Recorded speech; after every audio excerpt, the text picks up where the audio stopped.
प्रधानमंत्री नरेंद्र मोदी के dream project tiger safari Uttarakhand के कॉर्बेट टाइगर रिजर्व के अंतर्गत कालागढ़ टाइगर रिजर्व प्रभाग की पाखरो रेंज में बनने जा रही है। प्रदेश के वन एवं पर्यावरण मंत्री डॉक्टर हरक सिंह रावत ने कहा कि करीब 150 करोड़ की लागत से बनने वाली देश की पहली टाइगर सफारी के बनने से क्षेत्र को अंतर्राष्ट्रीय स्तर पर पहचान मिलेगी।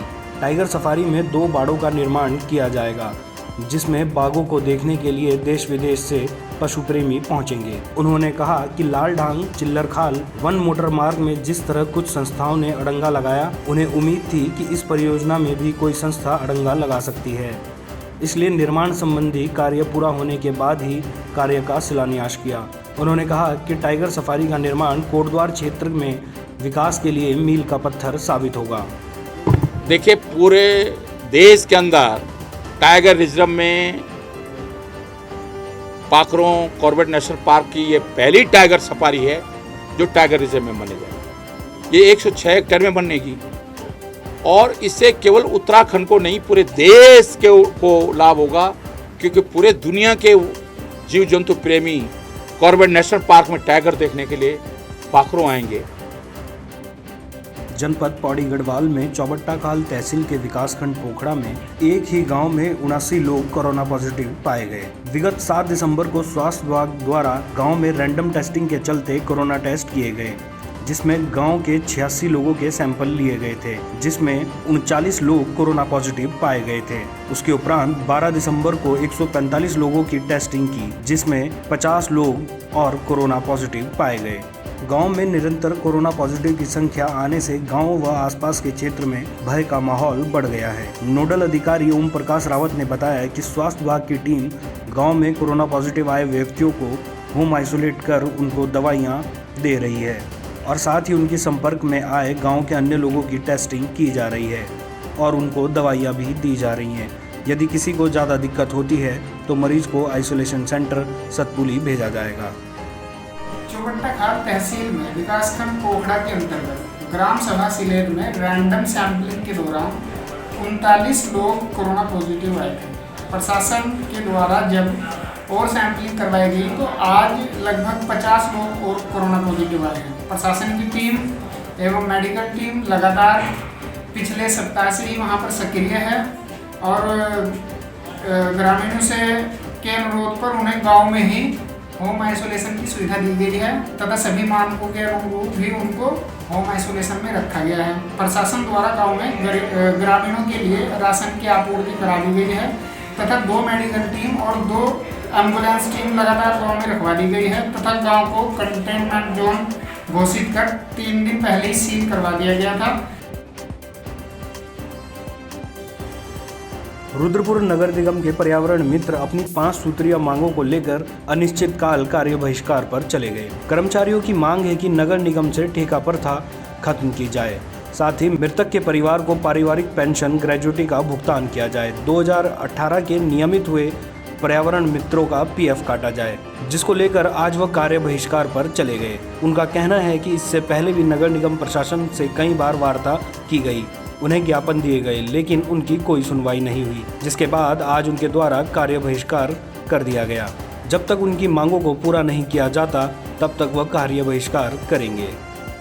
हमारी 5 सूत्र की मांग है। एक तो ठेका प्रथा यहाँ से खत्म की जाए, सुस्ता समिति यहाँ पर लागू करी जाए, जो कि नगर निगम प्रशासन अपनी तरफ से सैलरी देगा ठेके वालों को, जो निगम कर्मचारियों को देगा।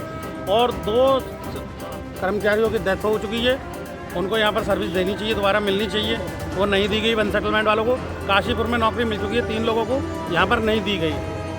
दूसरा हमारा पेंशन का मामला है, पेंशन के काम हमारे पेंडिंग पड़े हैं, वो नहीं मिले हैं। 2 लोग हमारे वन सेटलमेंट पे काम पर नाम नहीं गए, उनके हाई कोर्ट से आदेश होने के बाद भी ये लोग परमानेंट नहीं करा जा रहा उनको।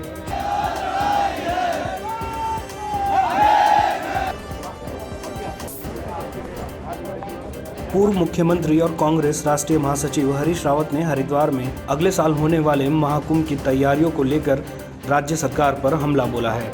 हरीश रावत का कहना है कि अगले साल हरिद्वार में होने वाले महाकुंभ के लिए राज्य सरकार ने कोई तैयारियां नहीं की हैं। सरकार कोरोना की आड़ में कुंभ का आयोजन कराने से बच रही है। महाकुंभ से 1 महीना पहले सभी निर्माण कार्य पूरे होने चाहिए थे, लेकिन सरकार ने अब कुंभ कार्यों की तिथि आगे बढ़ा दी है। जिससे साफ है कि सरकार कुंभ के आयोजन से बचना चाहती है।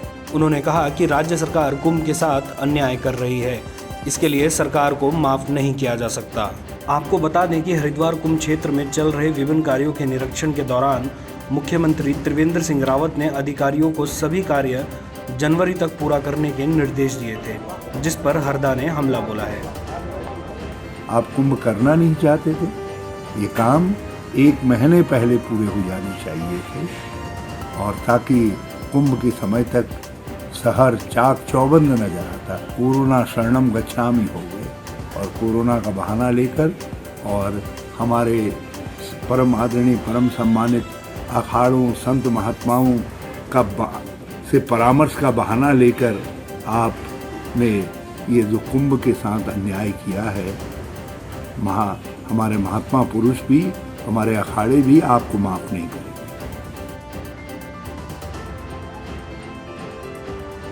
करीब 9 महीने के लंबे इंतजार के बाद आज उत्तराखंड के महाविद्यालयों को नियम व शर्तों के साथ खोल दिया गया। बता दें कि कोरोना काल के चलते लंबे समय से महाविद्यालय बंद थे, लेकिन अब धीरे धीरे व्यवस्थाओं को दुरुस्त करने का काम किया जा रहा है। राजधानी देहरादून के सबसे बड़े महिला महाविद्यालय MKP में छात्राओं का आना शुरू हो गया है। आज कॉलेज के पहले दिन छात्राओं में काफी उत्साह देखने को मिल रहा था। वहीं विश्वविद्यालय की प्रधानाचार्य रेखा खरे का कहना है कि हम पूरे कॉलेज को सैनिटाइज करवाने का काम कर रहे हैं। इसके साथ ही छात्राओं को साफ तौर पर निर्देश दिया गया है कि वह अपने साथ हैंड सैनिटाइजर और मास्क लेकर ही कॉलेज में प्रवेश करें। इसके साथ ही हमने सिर्फ प्रैक्टिकल की ही क्लास शुरू की है। 9 बजे जो है सैनिटाइजेशन पूरा कॉलेज हो गया है। सब लैब, लाइब्रेरी, स्टाफ रूम सारा सैनिटाइज करवा दिया। हमने फ्राइडे को लेटर नगर निगम को भेजा था, आज सुबह उन्होंने पूरे कॉलेज में सैनिटाइजेशन करा दिया है और गेट पे हमने चौकीदार को कह दिया है कि बच्चों को बिना मास्क के अंदर नहीं आने देंगे। सबसे पहले कंडीशन हमने रखी है कि गार्जियंस का NOC जरूरी है। केवल उन्हीं बच्चों को हम कॉलेज में क्लास के लिए अलाउ करेंगे जिनके पास अपने पेरेंट्स का या गार्जियन का नो ऑब्जेक्शन सर्टिफिकेट हो। उसके बाद दूसरी कंडीशन हमने रखी, बच्चा मास्क जरूर पहन करके आए, सैनिटाइजर अपना लेकर के आए साथ में। छात्राओं को अलग अलग ग्रुप में बांटा गया है, जिससे कॉलेज में एक ही समय पर भीड़ न हो, और साथ ही सभी अभिभावकों से यह भी कहा गया है कि जो भी बच्चा कॉलेज में आएगा उसको अपने साथ नो ऑब्जेक्शन सर्टिफिकेट भी लाना अनिवार्य होगा। हरिद्वार के कनखल क्षेत्र के फुटपाथ कारोबारी व रेडी पटरी के लघु व्यापारियों की बैठक आयोजित की गई। बैठक की अध्यक्षता प्रांतीय अध्यक्ष संजय चोपड़ा ने और संचालन नगर संयोजक राजेंद्र पाल ने किया। बैठक के माध्यम से नगर निगम व जिला प्रशासन से मांग की गई कि अतिक्रमण के नाम पर रेडी पटरी वालों का उत्पीड़न व शोषण किया जा रहा है, उसे तत्काल प्रभाव से रोका जाए। बैठक के माध्यम से लघु व्यापारियों ने मांग की सिंह द्वार, देश रक्षक चौक, दादूबाग, हनुमानगढ़ी, कनखल चौक बाजार, दक्ष रोड, बंगाली मोड़, आर्य इंटर कॉलेज, श्रीयंत्र मंदिर, कनखल के समस्त क्षेत्रों में रेडी पटरी के लघु व्यापारियों का वर्ष 2018 के नगर निगम के सर्वे अनुसार कनखल क्षेत्र का अलग सेक्टर विभाजित कर कुंभ मेला 2021 के दृष्टिगत स्थानीय पार्किंग के नज़दीक रेडी पटरी के लघु व्यापारियों को वेंडिंग जोन के रूप में स्थापित किया जाए। इस वेंडिंग जोन के अंदर किस प्रकार से हमारे तमाम रेडी पटरी वालों को समाहित किया जाए और स्थापित किया जाए, उन्हीं बातों को लेकर यहाँ पर आपसी चर्चा है। इस टाइम शहर के अंदर अतिक्रमण अभियान चला हुआ है। मैं तो आपके माध्यम से ये भी कहना चाहूँगा जिला प्रशासन से कि आप एक चीज़ का ध्यान रखें, 15 वेंडिंग जोन जो चिन्हित हो चुके हैं, उन वेंडिंग जोन में आप किसी प्रकार के कोई रेडी पटरी वाले को यदि छेड़ेंगे या उत्पीड़ित करेंगे या उसका आप सामान जब्त करेंगे या किसी प्रकार का भी आप शोषण करेंगे, तो निश्चित रूप से मैं समझता हूं कि उसके खिलाफ चरणबद्ध तरीके से हम भी आंदोलन करेंगे।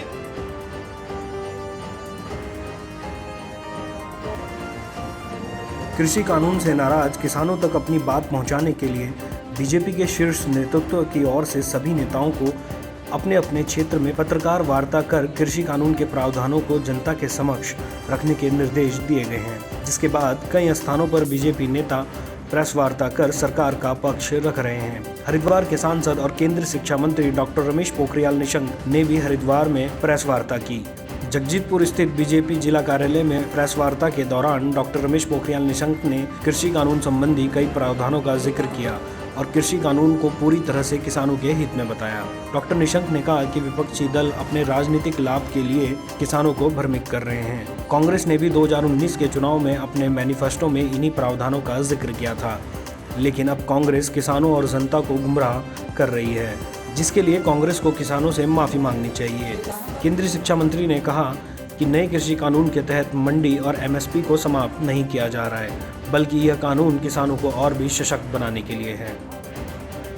तो न तो एमएसपी को ख़त्म किया जा रहा है, न मंडियों को ख़त्म किया जा रहा है, बल्कि जो किसान मकर जाल में फंसा हुआ था और वो अपनी उपज को अच्छे तरीके से बाहर नहीं बेच सकता था, उसके लिए अब छूट है। मोदी जी किसानों की हितैषी रहे हैं। संसद में कांग्रेस ने जिस तरीके से अपने घोषणा पत्र में इन कानूनों के बारे में बोला था, अपने घोषणा पत्र में 2019 का घोषणा पत्र यदि कांग्रेस का आप देखेंगे तो उस कांग्रेस के घोषणा पत्र में यही है जो कानून हमने तैयार किया। अब कांग्रेस को माफी मांगनी चाहिए। रुद्रप्रयाग जिले में अलग अलग बाइक हादसों में 2 लोगों की मौत हो गई, जबकि एक व्यक्ति गंभीर रूप से घायल हो गया, जिसमें पहली घटना रुद्रप्रयाग के बद्रीनाथ राष्ट्रीय राजमार्ग पर हुई, जिसमें 47 वर्षीय विनोद कुमार नाम के व्यक्ति की मौके पर ही मौत हो गई। वहीं दूसरी घटना रुद्रप्रयाग के गौरीकुंड राष्ट्रीय राजमार्ग पर तिलवाड़ा से आगे रामपुर के समीप हुई, जहां पर एक बाइक सवार व्यक्ति की 60 मीटर गहरी खाई में गिरने के कारण मौके पर ही मौत हो गई। वहीं बाइक सवार का अन्य साथी गंभीर रूप से घायल है। देहरादून में बढ़ते ठंड के प्रकोप के चलते हवाई ट्रैफिक पर पड़ रहा है कोहरे का असर। सुबह की हवाई सेवाएं हो रही हैं प्रभावित।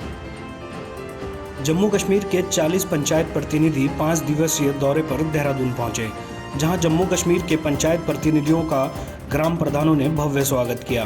धारा 370 हटने के बाद पहली बार जीतकर आए पंचायत प्रतिनिधि डोईवाला के भोगपुर क्लस्टर योजना की जानकारी से रूबरू होंगे। वह अलग अलग पंचायत में घूमकर पंचायती राज एक्ट की जानकारी लेंगे। किच्छा में अपने घर से काम पर निकले वार्ड 13 निवासी 23 वर्षीय युवक की सड़क दुर्घटना में मौत हो गई। पलभट्टा के समीप अज्ञात वाहन की चपेट में आने से बाइक सवार युवक की मौत हुई। मुख्यमंत्री त्रिवेंद्र सिंह रावत ने आज सचिवालय में देहरादून स्मार्ट सिटी के कार्यों की समीक्षा बैठक की। बैठक के दौरान स्मार्ट सिटी के सीईओ आशीष श्रीवास्तव ने देहरादून स्मार्ट सिटी पर विस्तृत प्रस्तुतिकरण दिया। बैठक में सीएम त्रिवेंद्र सिंह रावत ने स्मार्ट सिटी के अंतर्गत कराए जा रहे सभी कार्यों का निर्धारित समय सीमा में पूरा कराए जाने के निर्देश दिए। सीएम ने निर्देश दिए कि इसमें समय बाध्यता के साथ ही गुणवत्ता का भी विशेष ध्यान रखा जाए। सीएम ने मॉडर्न दून लाइब्रेरी की धीमी गति पर नाराजगी व्यक्त करते हुए इसे जल्द पूरा करने के निर्देश दिए। सीएम ने कहा, निर्माण कार्यों से आम जनता को कोई परेशानी न हो, यह सुनिश्चित किया जाना भी आवश्यक है। इसके साथ ही समय समय पर ठेकेदारों के साथ बैठक आयोजित की जानी चाहिए ताकि उनकी समस्याओं का निराकरण किया जा सके। बैठक में स्मार्ट सिटी के सीईओ आशीष श्रीवास्तव ने बताया कि स्मार्ट सिटी परियोजना की कुल लागत 1407 करोड़ है, जिसमें 100% निविदाएं आमंत्रित कर ली गई हैं और इनसे संबंधित कार्य आदेश भी जारी कर दिए गए हैं। उन्होंने बताया कि देहरादून स्मार्ट सिटी के अंतर्गत स्मार्ट स्कूल के भी सभी कार्य पूरे कर लिए गए हैं। इसके अंतर्गत राजकीय बालिका इंटर कॉलेज राजपुर रोड, राजकीय इंटर कॉलेज खुड़बुड़ा और राजकीय कन्या जूनियर हाई स्कूल को शामिल किया गया है, जिनमें smart classes, computer lab, CCTV camera, अग्निशमन यंत्र आदि की व्यवस्था है। आशीष कुमार श्रीवास्तव ने बताया कि स्मार्ट रोड के कार्य भी प्रगति पर हैं। दून एकीकृत कमांड और कंट्रोल रूम का कार्य मार्च 2021 तक पूर्ण कर लिया जाएगा। उत्तराखंड की तमाम खबरों के लिए देखते रहिए न्यूज़@9 न्यूज़ स्टूडियो पर।